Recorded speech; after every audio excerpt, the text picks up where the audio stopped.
Hello everyone, we are going to continue on Lamed Daled Amud Aleph. We are giving a shir from the most amazing place on earth.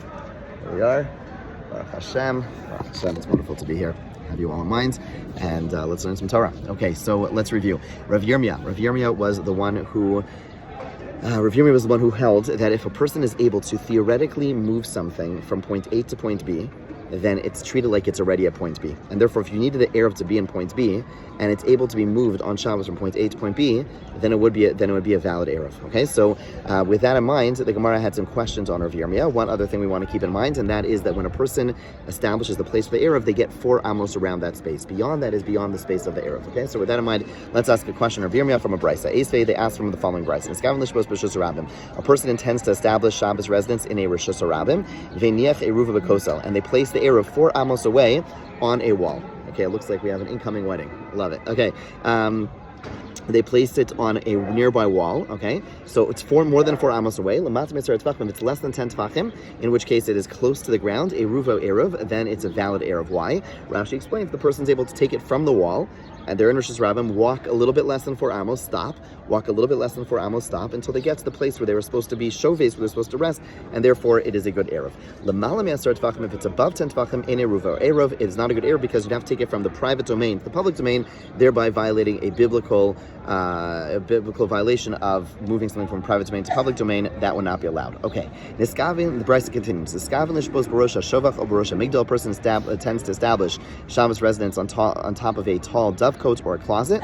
Okay, a tall thing, which is we're going to assume is 10 tefachim high. L'malam esar tefachim.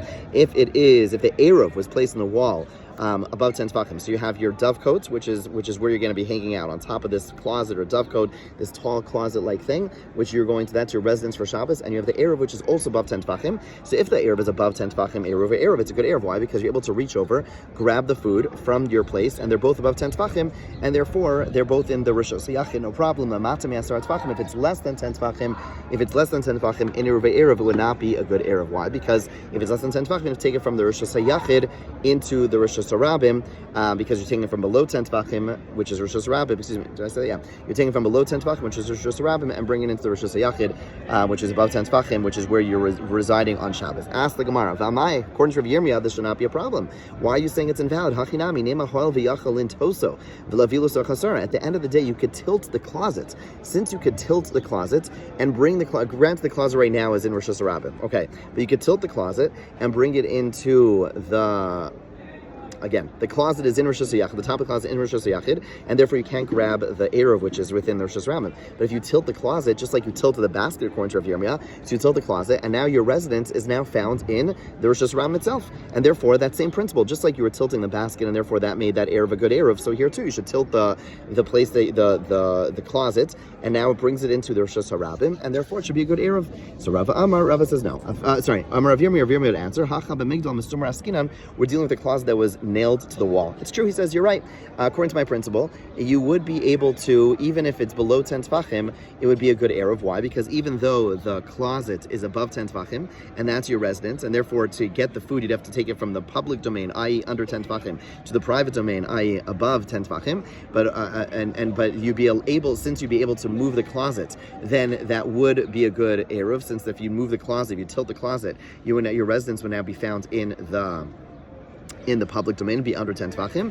But Rav Yirmiyah says this case, the reason it's not good is because we're talking about a closet that is nailed against the wall, and therefore it literally can't be moved. It's physically stuck, and therefore it can't be moved to a lower space. Rava gives a different answer. Even if you want to say it's a tower or a closet that's not nailed to the wall, we're at 34a2. The Hachab Migdal Arach Haskinan, we're dealing with a tall closet. Meaning, if you were to go ahead and move it sideways in order to get it into the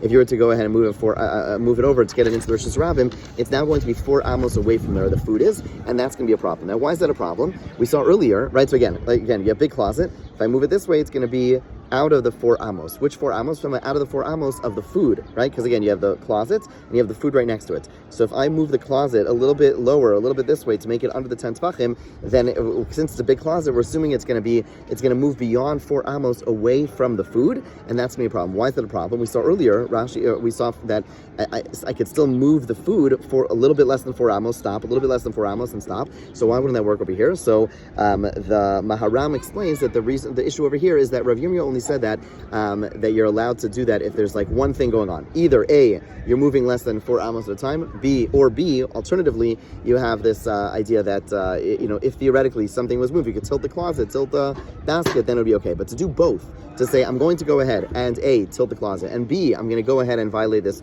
otherwise rabbinic law, that's something that Rav Yirmiyah would not. That would be beyond what Rav Yirmiyah would allow. Okay, so ask the Gemara, Heichi Dami, what's the last case of the Brisa? Like idika kapto masna, if there's a rope attached to it, laite the kapto misna, literally means a window and a rope. Most of them explain that the window piece is not so necessary over here. Those terms sometimes go fine, but the main thing is the rope. Why? We're saying like this. What in the case now? We're no longer asking Rav Yirmiyah. We're now asking a general question in this Brisa. The Brisa told us that if you have a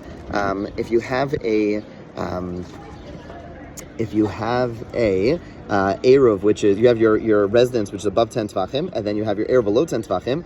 You can't get the food and bring it, since you can't bring the food from the public domain to bring it to the private domain. Therefore, it's not going to be a valid Eruv. The question he's asking is, at the end of the day, if there is a string attached to it, and that string was always attached from where the food was, i.e. in the public domain, to attach to where the dovecote is, or the closet, which is in the private domain, then when you have an item that's sitting in one domain fully, and then you bring it into the other domain, you mean it was fully in the private domain, and then bring it fully into the public domain, then that's a biblical prohibition. But if it's something where there was always attached to the other domain, so let's say you have a string, or you have a very long item. For those of you who remember from early on in Masechah Shabbos, talked about these long items which were resting on the, between Rishus Yachid and Rishus Rabbin, and they were partially in both domains. You pull them into one domain, it's only going to be rabbinically prohibited, and therefore, here too, if it has a string attached to it, then why wouldn't you be able to just go ahead and pull it from the public domain and bring it into the private domain? Because at the very most, you'd be a violation of a rabbinic decree. And according to Rabbi, we said rabbinic decree is not an issue.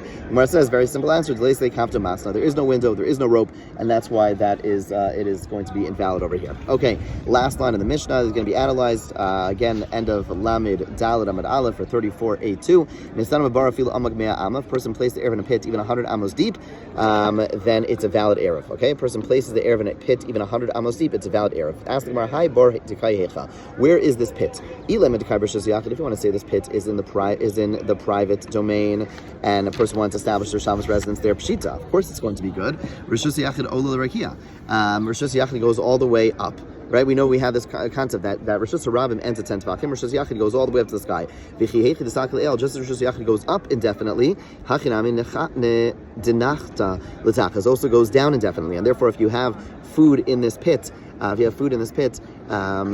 is in the Rishus Yachid, and your residence is in Rishus Yachid, what are you doing at the end of the day? You're just fine. So even if it's a very deep pit, but all you're doing is taking something from a private domain into another private domain, that there'd be no issue. That's obvious. It's going to be a kosher erev. That can't be that has to be a novelty in this Mishnah. So when it says Eladikar Rishus Rabbim, and we have to say the pit is located in the Rishus Rabbim. The Gemara says, okay, where did the person intend to rest on Shabbos? Again, the whole idea of erev tchumen is that person has a specific place where they intend to reside. So ilamal, if the person intends to have their residence above the pit, okay, meaning above the pit in the Rishus Rabbim, then hu makom echad ve'hu makom acher hu. Then he is in one place, i.e., he's in the Rishus Rabbim, and his eruv is in a pit. A pit is a deep pit, a pit that's 10 tvachim deep by 4 tvachim wide, is a private domain. So how could you have the eruv in one place which is a private domain, and him being in the public domain that's not going to be a valid eruv?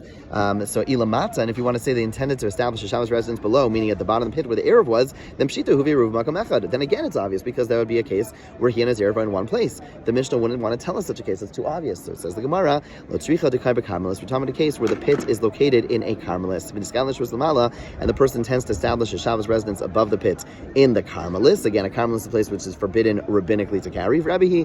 And the point of the Mishnah is to give an example of Rabbi the Amar, who said, anything which is prohibited on Shabbos by rabbinical law was not forbidden during the twilight period, and therefore over here too, since the Eruv granted is in Rishus Yachid, and the person intends to reside in a Carmelis, to go from the Rishus Yachid into Carmelis will only be in violation of rabbinic law. Therefore, it would be a good Eruv. I should just mention, came up in yesterday's Amud. I just didn't get into it, and it comes with this idea of Rebbe, who says that things which are prohibited on Shabbos by rabbinic law are allowed bein hashmashos. So again, there are a number of leniencies that are allowed between sunset and nightfall. There's a very interesting discussion about what about on the way out. In other words, we've been talking about until now, we've been assuming that we're talking about a scenario where it's Friday, and bein hashmashos is a reference to going from Friday into Shabbos. But what about from Shabbos into Sunday, right? Shabbos into Saturday night, into Matzei Shabbos. Do the same leniencies apply? And there are those who say the same leniencies do apply. It's a very interesting discussion with some unique leniencies. Again, usually it's not so relevant because usually we need help. We usually at the end of Shabbos, usually not the time that something comes up that we need some assistance, or we need to do something. Usually at that point things are already more or less in a good place. Usually the beginning of Shabbos, then we need to rely on we need to find some help or whatever it might be. So again, it's not such a relevant question, but it's worth noting that there are many who do point out that the same leniencies that will apply bein hashmashos Friday into Shabbos will apply Shabbos into Sunday. Have a beautiful Shabbos all the way from Yerushalayim. Take care. I'll see you all soon.